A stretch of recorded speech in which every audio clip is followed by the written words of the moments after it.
Orgueil et préjugés, volume 2, chapitre 4.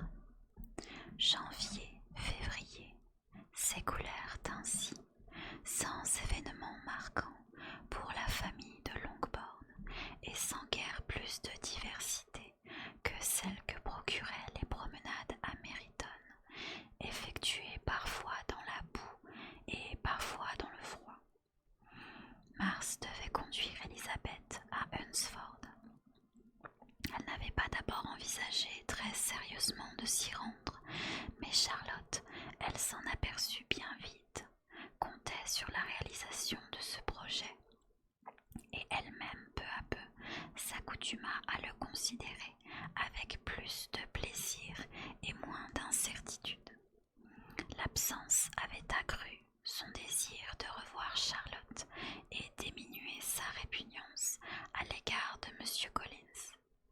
C'était un plan qui offrait de la nouveauté, et comme elle avait une telle mère et des sœurs de si mauvaise compagnie, la vie à la maison ne pouvait être sans inconvénient. Comment ne pas accueillir favorablement un peu de changement pour le seul plaisir de changer? Le voyage de surcroît devait lui permettre d'entrevoir Jane. Bref, quand la date du départ se fit proche, elle lui était fâchée de quelque ajournement.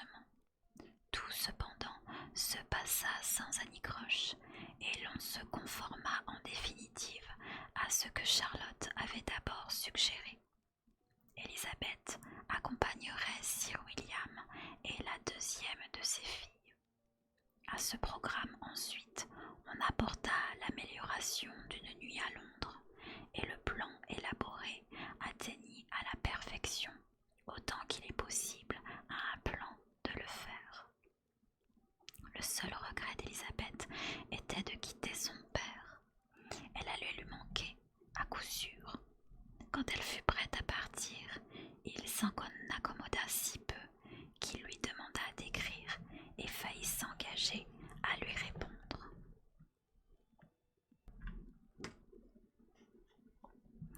Ses adieux à M. Wickham furent des plus amicaux, et même le plus cordiaux du côté de l'officier que du sien.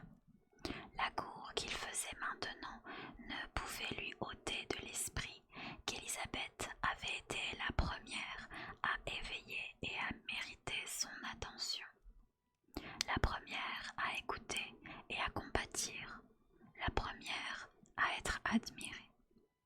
Dans sa façon de prendre congé d'elle, de lui souhaiter beaucoup d'amusement, de lui rappeler ce qu'elle devait attendre en Lady Catherine de Bourgh, d'être sûre que le jugement qu'elle porterait sur la grande dame, comme du reste sur tous les autres, coïnciderait toujours avec le sien.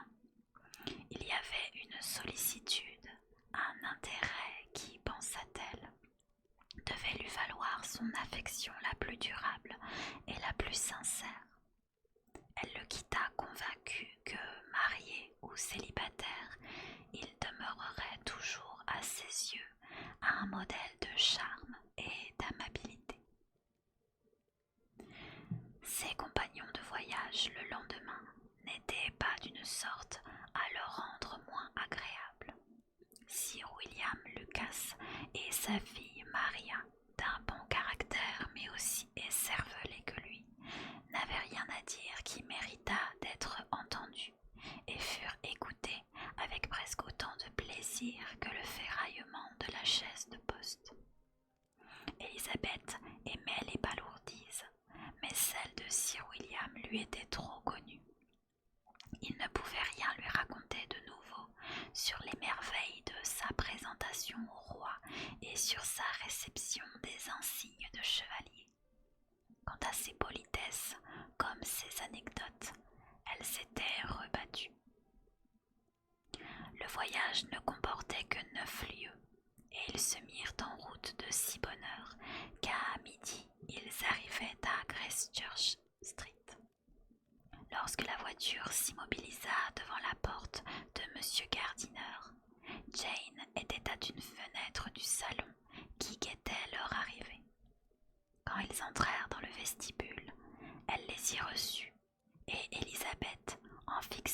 regard sur elle, eut le plaisir de la trouver aussi jolie et d'une santé aussi florissante que jamais.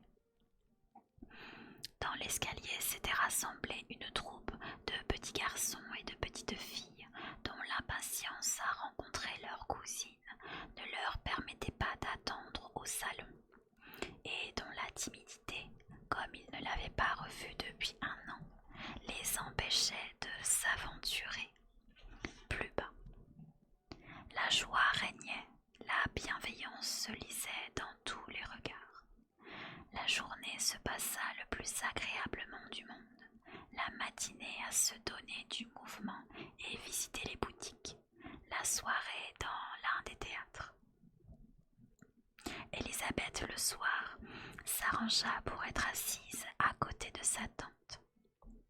Elle mit d'abord la conversation sur sa sœur et fut plus peinée que surprise d'entendre, en réponse à ses multiples interrogations, que si Jane faisait toujours effort sur elle-même pour ne pas céder au découragement, il y avait des périodes où elle demeurait abattue.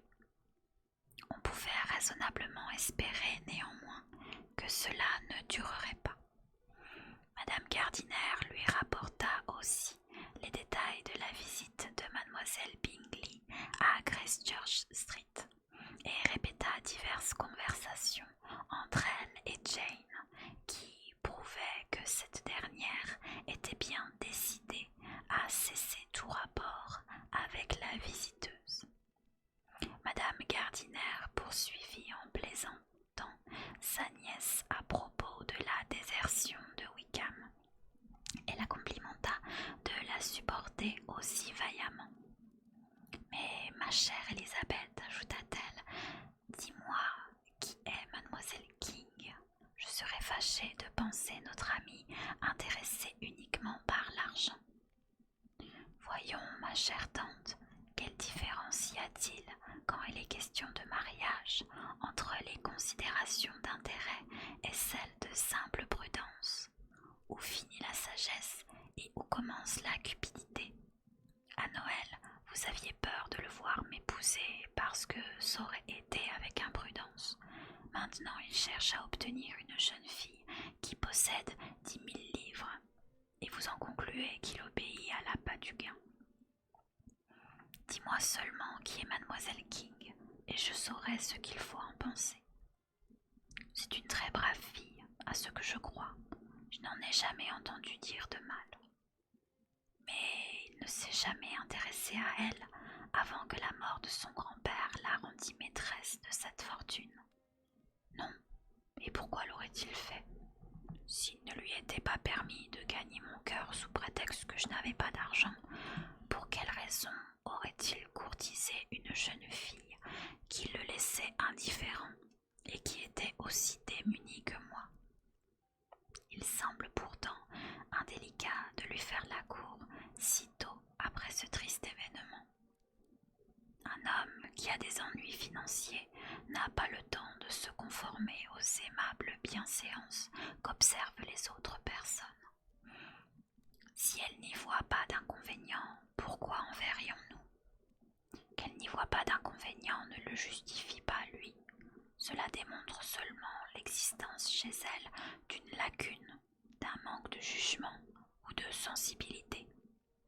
Très bien, s'écria Élisabeth, faites-en ce qui vous plaira, de lui quelqu'un de cupide, et d'elle une fille sans cervelle. Non, Lydie, je suis navrée, tu sais, d'avoir à penser du mal d'un jeune homme qui a vécu si longtemps dans le Derbyshire. Bah, si c'est tout ce qui vous embarrasse, j'ai pour ma part bien mauvaise opinion des jeunes gens qui vivent dans le Derbyshire. Quant à leur ami intime qui habite le Hertfordshire, ils ne valent guère mieux. Je suis fatiguée de tous ces gens-là. Dieu merci, je m'en vais demain, où je trouverai un homme dépourvu de toute qualité qui peut plaire, qui n'a ni manière ni bon sens pour le recommander. Les sots, après tout, sont les seules personnes qui vaillent d'être fréquentées. Prends garde, Lydie, à t'écouter, on pourrait te croire bien amère. Avant qu'elles fussent séparées par la fin de la pièce,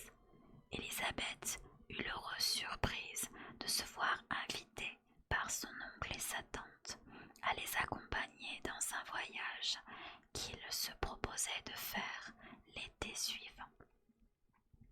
Nous n'avons pas encore décidé jusqu'où il nous conduira, dit madame Gardiner. Peut-être jusqu'au lac. Aucun projet n'aurait pu mieux convenir à la jeune fille, et elle accepta l'invitation avec beaucoup d'empressement et de gratitude.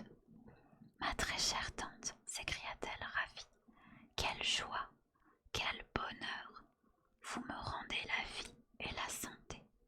Adieu tristesse et déception. Que sont les hommes en comparaison des rochers et des montagnes? Ah, quelles heures d'extase nous allons connaître, et quand nous reviendrons, ce ne sera pas semblable aux autres voyageurs qui sont incapables de donner une idée précise de quoi que ce soit. Nous saurons où nous sommes allés, nous nous souviendrons de ce que nous aurons